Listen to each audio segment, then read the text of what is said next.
Good afternoon, and welcome to the DFS YouTube channel. I am Razzle11, and you can find me on X at Razzle11Grinds. I'm here to take a look at some pitching for today, the 24th of August. It is Monday, and we do have a 7-game main slate on DK. I believe it is a 10-game main slate on FanDuel, as they chose to do the 3 games that start around 5:40 Central Time. This is a first look, and I will be looking at DraftKings as that is where majority of my action is. If you play in FanDuel, cut my pool in half or so. Pricing isn't quite as tight. You don't have to be as creative. It allows you to get stacks you want with an upper tier-ish pitcher. Now, I will start it out. In terms of FanDuel, I do think there are 3 pitchers from that slate that are in play, maybe 4, if you want to venture down the Ranger Suarez path, but Cade Cavalli would be one of my favorite pitchers over on that slate. He's just throwing it phenomenally, and he gets to take on Colorado without Hunter Goodman. Just a pretty plus spot for me. It's obviously a little dangerous because of the left-hand power that Colorado can showcase, but generally on the road, they're definitely much weaker. I'm fine with Drew Rasmussen against Detroit as well. No real interest in guys like Framber Valdez or even Ryan Feltner. And then it's a toss-up on Ranger Suarez. And I think you can play Sandy Alcantara since he's at home. I think Boston's offense has cooled down enough to where I don't mind playing Sandy when he's pitching at home in Miami. Now with that out of the way, let's look at the DK slate, or the games that are on the DK slate that are also on FanDuel. First game, Texas and the White Sox. I have zero interest in either pitcher. Basically never just playing Kumar Rocker. It's been 9 points or less each of the last 4 starts, and 6 out of his last 8. He does have mid-20s ability. Put up nearly 28 against the White Sox first time he faced them. I am going to bank on that not happening again. So if you wanted to play Kumar Rocker, I guess I wouldn't blame you, but I just don't think he's viable this evening. Jose Urquidy on the other side. I wonder if everybody's going to chase that 32.3 that he just put up against the Cubs. I believe the wind was blown in that day. He did that in 68 pitches. So he's not really fully stretched out. His first one back in the majors was 52 pitches. So we have to assume that he's probably an 80 to 85 pitch guy. I just don't want to chase that. So not that Texas is a super dangerous offense, but I'm not going to rely on that. And I absolutely love Corey Seager tonight. So I almost called him Kyle Seager. Cleveland and the Angels. Parker Messick, one of the most popular pitchers on the slate. Very understandable against a team like the Angels that strike out a ton. He's been really good recently. Coming off of a game where he had 10 strikeouts. He had 8 strikeouts 3 starts ago. 6+ in, 6 straight. Thrown 200 pitches over the last 2 starts. Solo home runs can get him, but, 2 runs or fewer in, gosh, I don't know what that is. 3, 4, 8 straight starts. 1 runner, pretty much 1 earned in 6 of those 8. So, just a great stretch for Parker Messick, plus matchup. Understandable that he's going to be fairly popular.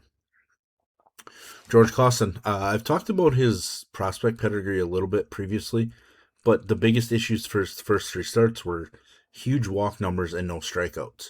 Well, he's turned that around over the last 2 starts. 12 strikeouts, 4 walks in 13 innings. Last start was absolutely dominant against Houston. Now he gets a Cleveland team that's coming out of Coors, and we generally do like picking on teams the first game out of Coors. I don't think it's some slam dunk spot where he can just follow up what he did last time with the same thing, but I do think there is a route to, the 25-ish range in this spot, so I am going to be sprinkling in some George Clausen. I don't know that it's going to be, a for sure thing. I think he's probably like 5 to 10% chance of actually getting to 25. Probably closer to the 5% chance, but still.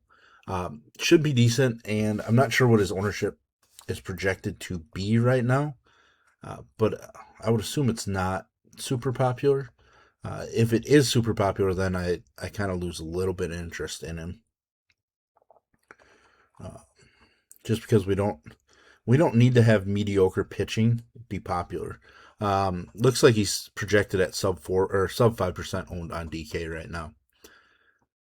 Next game, Cubs and D-backs. Kevin Gausman, definitely somebody that I play a lot. I'm just not playing him in this one. Was decent against the D-backs first time he faced them. Gave up a bunch of hits. All season long, he's had his struggles on the road as well. Arizona just generally doesn't strike out all that much, so I'm going to pass on Gausman. The other side, Merrill Kelly, back to his bad starts. 3+ walks and 4 straight starts. More walks than strikeouts over those 4 starts. Not great trends considering he's about to face the Cubs offense, so pretty easy to pass on him there. Twins Athletics, we get Springs and all of his home runs allowed. Gotta like the Twins here. 17 home runs allowed in 58 1/3 home innings. What is that? One every 3.5 innings. Whip of nearly 1.6. Yeah, it's all bats all the time there. Zebby Matthews on the other side is somebody that I think I'm going to use. Thing is since his 10 strikeout performance, he has just 4 strikeouts in each of the 3 starts. He's given up a home run in 4 straight starts. Is that 8 of them over his last 8 starts? So he does give up home runs, and that's a huge issue in this ballpark. Does lead baseball in home runs. But the Athletics lineup is weak enough that I do think Zebby is worth a sprinkle. He puts things together. He can strike out double digits. We've seen it already. He shut down Miami earlier, shut down Houston. So there's a route for him to doing something like this against this weaker lineup. So because of it, that's kind of why I'm sprinkling in Zebby Matthews. If you wanted to fade him, I wouldn't blame you either. Philly, Seattle. I do think I'm playing both guys here. Philly had to obviously fly cross country last night, or late afternoon or early evening or whatever it was. And that's probably going to play into Logan Gilbert's hands here. We know that Gilbert has plenty of upside. Been a pretty rough year overall. He's gotten quite unlucky with the home run ball at home. We talk about how this ballpark is not a hitter's park. Somehow he's given up 18 of his 20 home runs at home. It's more than 1 per every 5 innings. Pretty close to 2 per 9. I think I've mentioned that before. Like, all of his other numbers are just much stronger when at home. So, like, he's just been getting unlucky in that regard.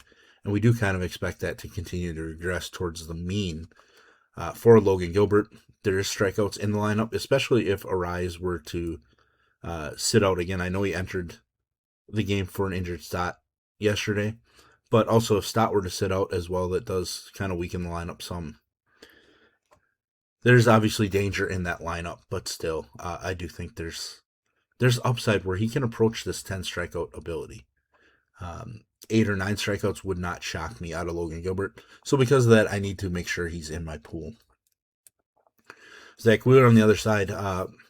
Been a bit of a rough stretch for Zach Wheeler over the last month. 4 single-digit fantasy point performances and then a 17.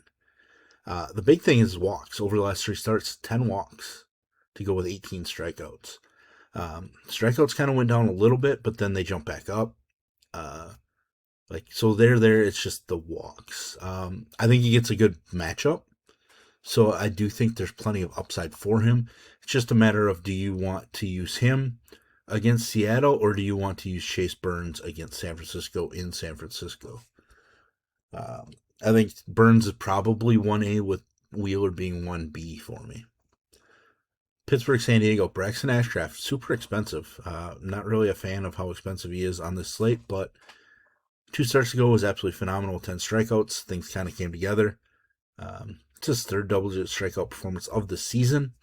His recent strikeout numbers have been down, though. 5 or fewer in, 5 of his last 6 starts. not ideal. San Diego is not really striking out a whole lot. They're doing plenty of damage overall. I mean, mainly it's like Tatis sprinkled in with a little bit of Merrill, Machado, and France.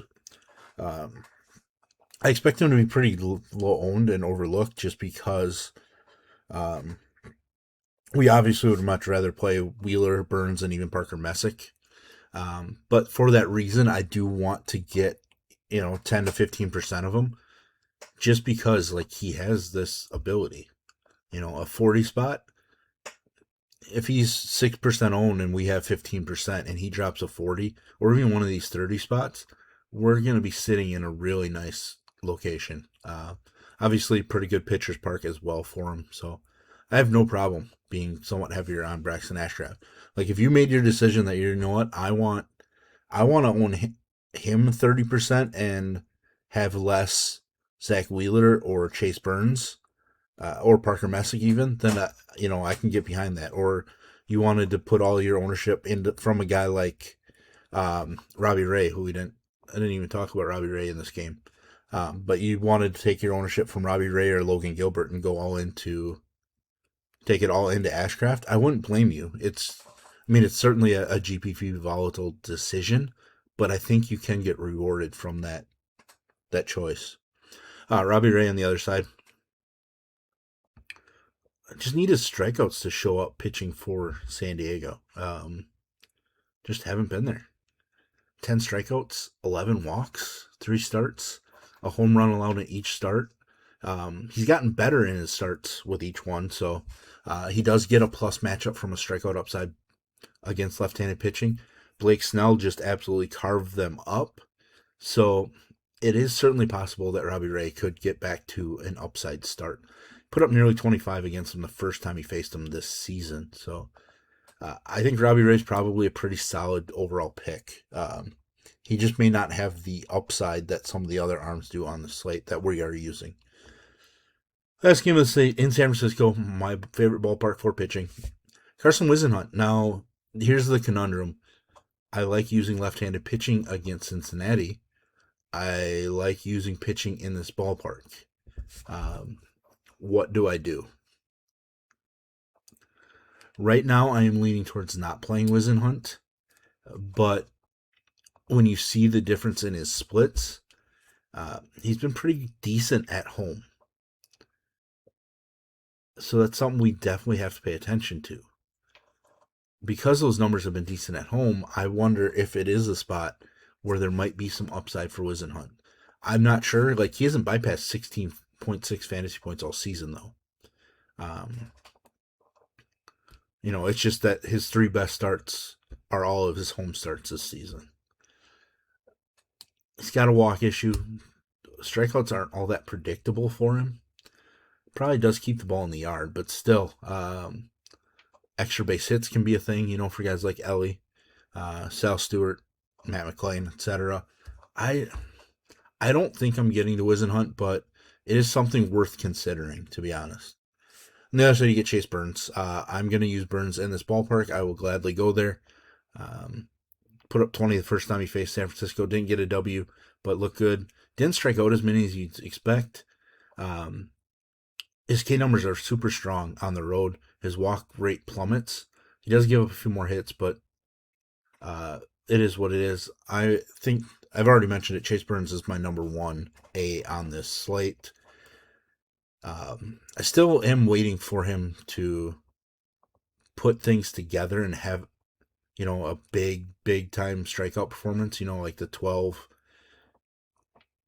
13, and 7 innings or something. He does have 1 double-digit strikeout performance on the season, so, but there we have it. There's our first look at the pitching option on the slate. If you enjoy what I bring to you, please hit the like button, hit the subscribe button, turn the notification bell, get the alert anytime we drop videos here at DFS Army. If you want to join us, get access to our coaches, tools, sheets, Discord, etc., there will be a link in the description below. You can use promo code BOOK, BOOK.